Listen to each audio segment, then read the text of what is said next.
All right, perfect. Says we're going to notification. There we go. And we are live. I want to thank everyone for tuning into a very special edition of Off the Record on the People's Podcast this evening. We have an incredible guest with us, one who's going to give us some amazing information as well as inspiration, and that is none other than the amazing business owner himself, Drew Bailey II. First of all, assalamu alaikum, bro. This means a lot to myself, my family, and the viewing audience of the People's Podcast that you would take time out of your busy schedule to come have a conversation with us and inform us on what life is like after football and what it's like to be a dad. So much stuff that we got, so many different topics that we want to address today. And of course, my sisters couldn't wait to be somebody. Oh, you're interviewing Drew? We're going to be watching. I say, yes, he's coming on. All right, so Drew, the first question we want to know is, how did you transition from being a football? I mean, when you were in Atlanta, number one tackle, you could hit everybody except for me. I was the only person who you really looked up. You know what I'm saying? Right. But okay, let's before we go to the transition, let's talk about that journey. Before you were playing in Louisville, high school, like what was it like? What was it about you that you knew that you were going to be a great football player? I didn't give up after high school. I didn't qualify out of high school, so I went junior college. Okay. That's kind of discouraging to people because you're so used to being up top and things of that nature. So you got to start all the way from the bottom. And I went to junior college, and the first junior college didn't work out. And I went to another junior college. And then that's when I got my offer from the University of Louisville and different other schools, Maryland, Florida, NC State, Fresno State, so many other good universities. But I wanted to get my degree from the University of Louisville. Okay, yes, sir. And I wanted to play against Florida State because Florida State didn't offer me when I was in college. So I was like, okay, we get to play Florida State and Clemson, so they didn't offer me. So I was like, okay, bad. Now being recruited, I mean, I'm highly recruited every day just in the dating field, but what is it like being recruited? What is it like being recruited? As an athlete, what is it like? Is it really like TV and movies where they blowing your phone up? Like, what is it like? It's really like that. It's overwhelming to some people, but I was older coming out of junior college. I was a little older coming out of junior college, so I'm like, I know I'm not going to be able to play against this. I know I'm not going to be playing over this guy that's been there for 4 years. Like, you just trying to get me on a team so you won't have to play against me. Or a 5-star guy. You know what I mean? You just trying to get me on a team so you won't have to play against me and things like that. But they offer you all different kinds of stuff. Oh, you can get this number right here, or your parents come to this game, that game, and you ain't got to worry about nothing. Just come here. But I saw through the smoke and mirror, so I'm like, okay, I'm just gonna go to Louisville. I'm just gonna stop it.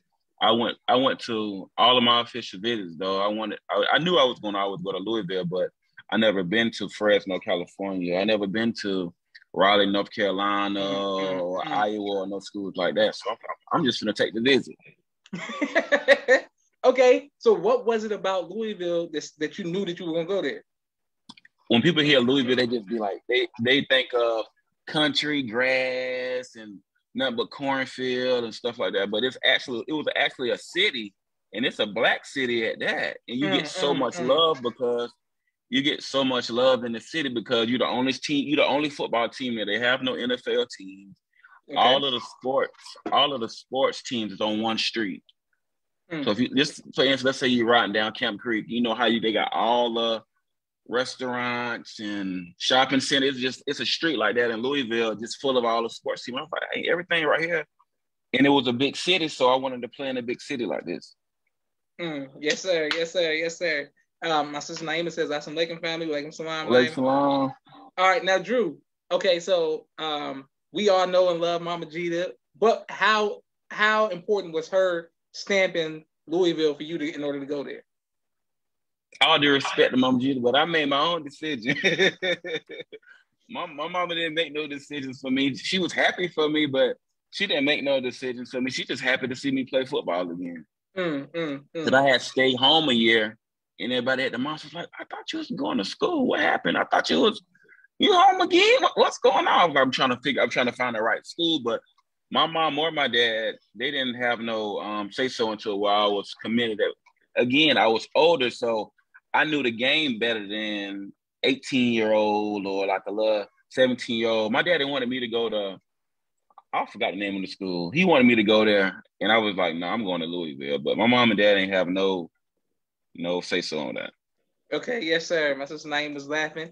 All right, so what about what was it like playing with the Heisman Trophy winner? You know what I'm saying, Lamar Jackson. What was it like knowing him? What was that relationship like? It was fun.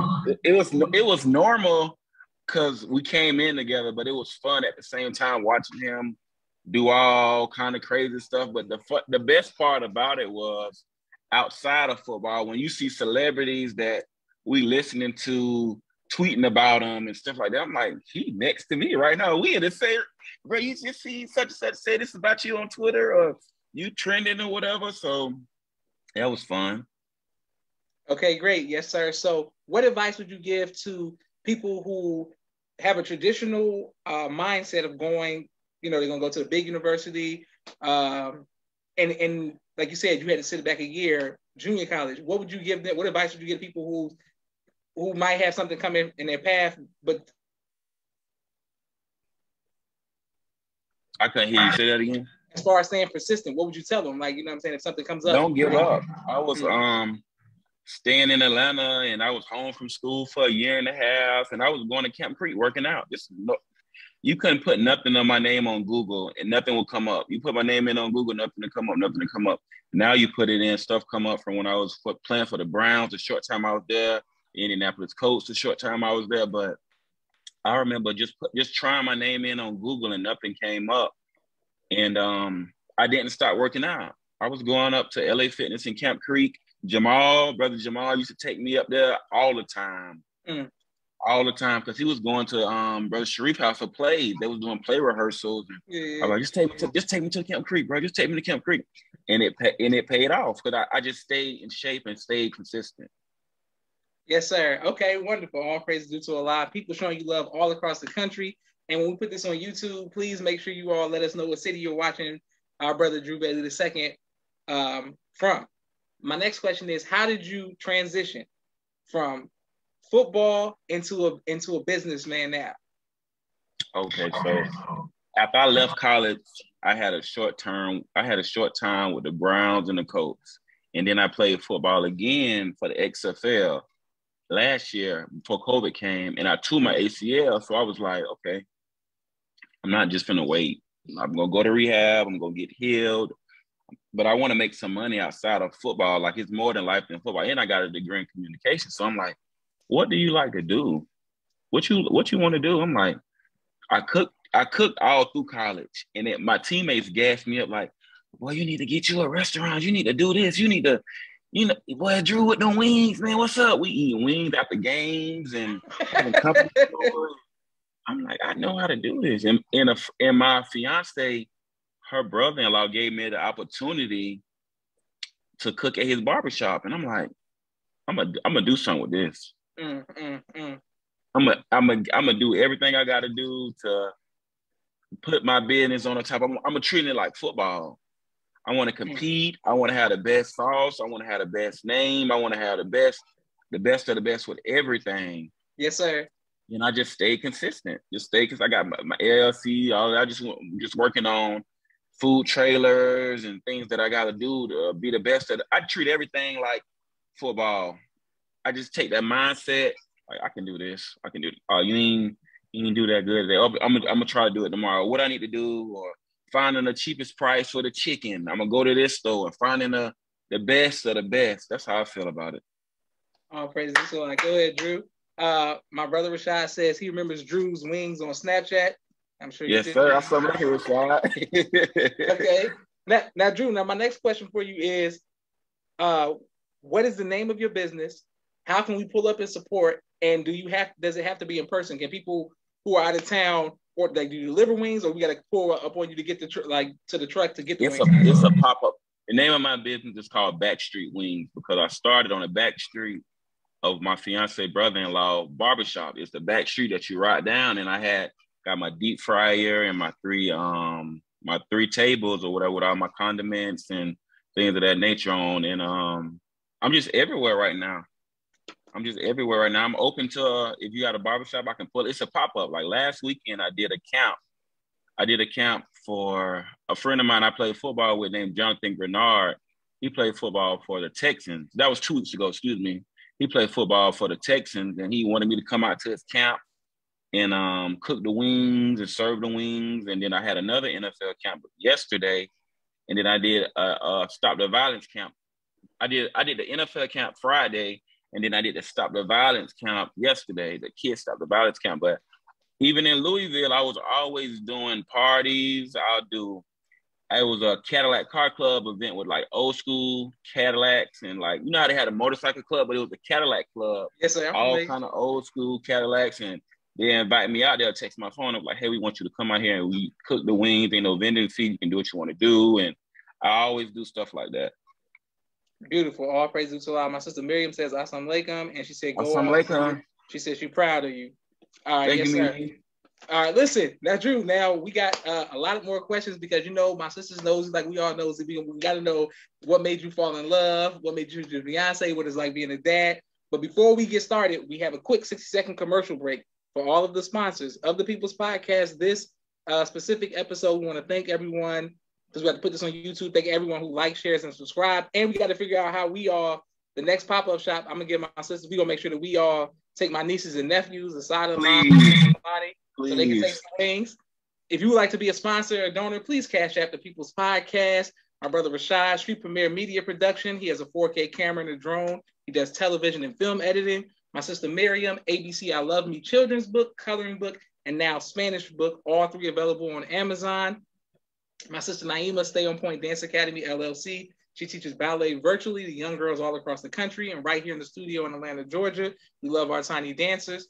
Raw Communications. If you're working on a book and you need copy editing, project management, content development, or media relations, please reach out to Raw Communications.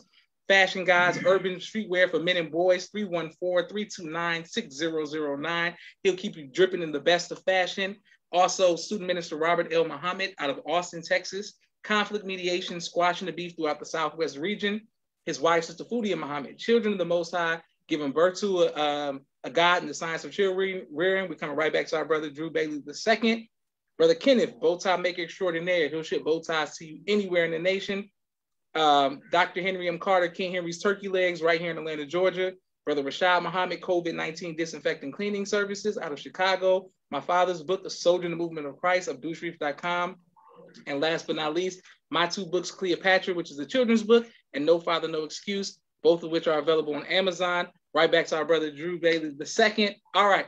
So before we get in, you know, and find out about how you smooth and fell in love and all of that, the business. So I want to make sure that people who need pop-up shop, everybody likes wings, especially me coming from Naperville, coming to Atlanta. I never knew about wings like that until I came to the South. Lemon pepper, now all of these different flavors. How can we book you? Where can people book you? All the business owners, where can they book you? You can call me. You can call me. My number's on Facebook. You can email me, or you can follow me on Instagram. I just made an Instagram, and you can follow me on Instagram, or just write me or call me, and then I'll contact you right back. Boom. So at Backstreet Wings. Backstreet Wings on Facebook, Backstreet Wings on Instagram. Perfect. Everybody, let's make sure that we support. We got a lot of business owners. There's always something going on. Backstreet Wings. Fridays and Saturdays. Yes, sir. Boom.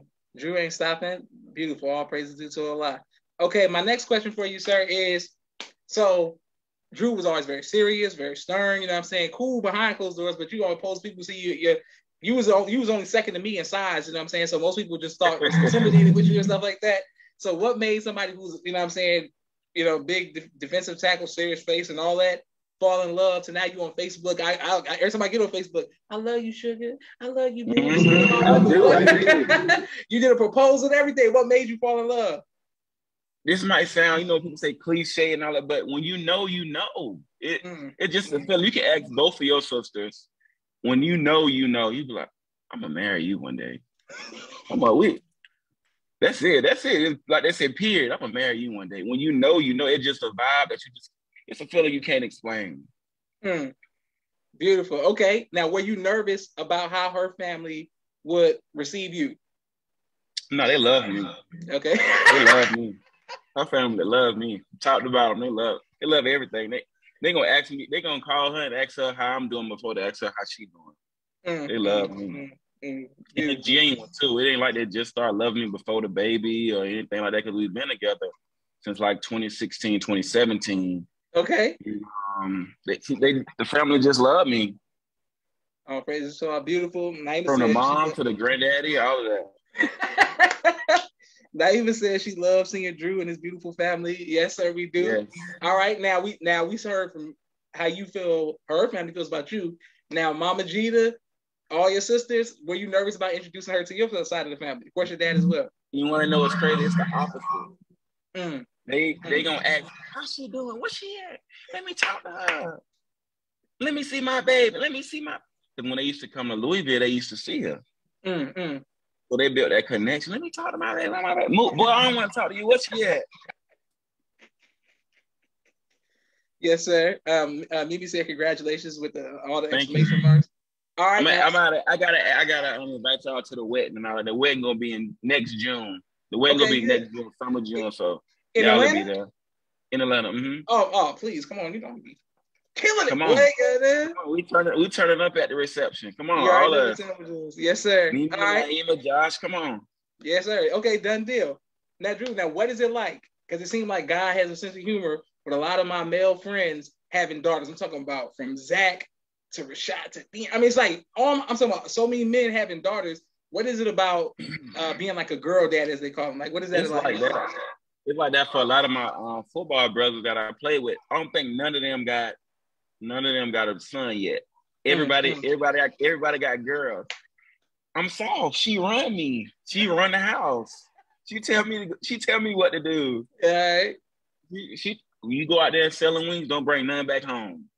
She love her daddy. She love her daddy. Beautiful, Drew. That's amazing. Mimi said, yes, Drew, we will be there with all the exclamation marks. All right. My next question is, Drew, what about this in life? Have you ever faced fear? And if so, how have you overcome that fear? I faced fear. Well, it wasn't fear. It was like more embarrassment when I went undrafted. I was like, damn, I was the #1 D tackle in the nation. And I'll get a call, I go undrafted. It wasn't fear. It was more like, damn, I got to start all the way over. They don't know you. They don't care. They got guys that's been playing in the league for 15, 20 years, and they don't care about a Drew Bailey. Who is that? And that was the only fear I felt. And it wasn't even fear. It was more embarrassed. Like, damn, I really want undrafted. Then you get cut, and then you go to another team, and it's like, damn, I really got cut. Like, damn, you know what I mean? So how'd you persevere after all that? How do you say that again? How'd you persevere after all of that? I was like, it's fine. It's life. It's more than life than football and games. It's more than life. But I don't hate the game. I like the game. I like football. Some people, when they go through their adversity, they just want to cut everybody off. And I was still talking to people on the phone. And I got my degree. I was there for my degree and football. I don't hate football. I don't not like football. I play the game. I watch the game. I got brothers in the league. I'm at the games and stuff like that. So it's not personal. It's business.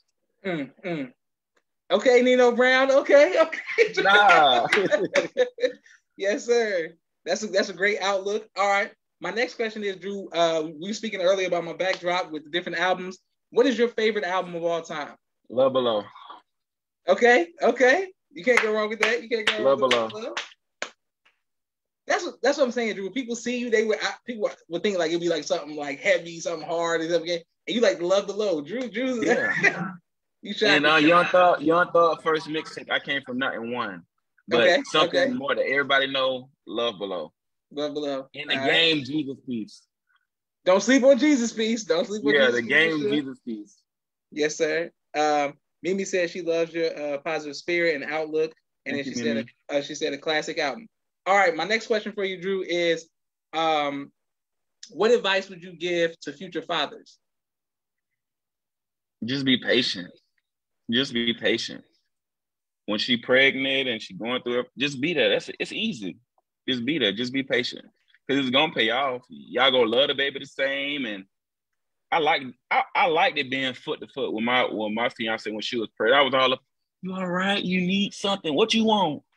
What you need? You all right? You sure? I got, you know how they say, oh, she gonna change when she pregnant. No, I got on her nerves when she was pregnant. I'm all in her face. You all right? What's wrong? You all right? Boy, I'm all right. Back up. I ain't slow. But that's it. Just be there. Yes, sir. Okay, great. I want to thank everybody who tuned in to the People's Podcast today for this amazing. Naeem said, oh, so beautiful. Drew's making it hard for me because the girl's gonna see this and be like, Josh, you said you wouldn't be. I'm like, that's Drew. You know what I'm saying? Hey, I don't know how to be smooth and all in your face like that when you having a baby. I gotta learn. Drew, you gotta teach me how to be smooth, bro. You gotta teach me how to be smooth. Come on, one day at a time. Like I said, when you know, you know. You ain't gonna just be like that with anybody, but you love her. You love her enough. You're gonna be foot to foot. You're gonna be all. You want to live in her skin too. Yes, sir. Yes, sir. Beautiful, Drew. Beautiful. All right, Mimi's laughing. All right, everybody show love. I can't wait to put this on YouTube. Once again, Drew, Backstreet Wings. Backstreet Wings Facebook, Backstreet Wings Instagram. Backstreet Wings. All right, please give the greetings to your father, your sisters, but of course, number one, Mama G to us. Give the greetings to everybody in your family. We look forward to meeting your fiance. We look forward to meeting your daughter. Yes. Man. Pull up the Backstreet Wings. Hit me up for business. I'll pull up anywhere. Beautiful. And we'd be surprised people who watch People's Podcast. So random. So everybody who watches, let's make sure we support the Backstreet Wings. Drew Bailey II, thank you for coming on. This is Joshua Leonard Muhammad signing off for the People's Podcast. Assalamu alaikum, bro. Walaikum salam. Peace.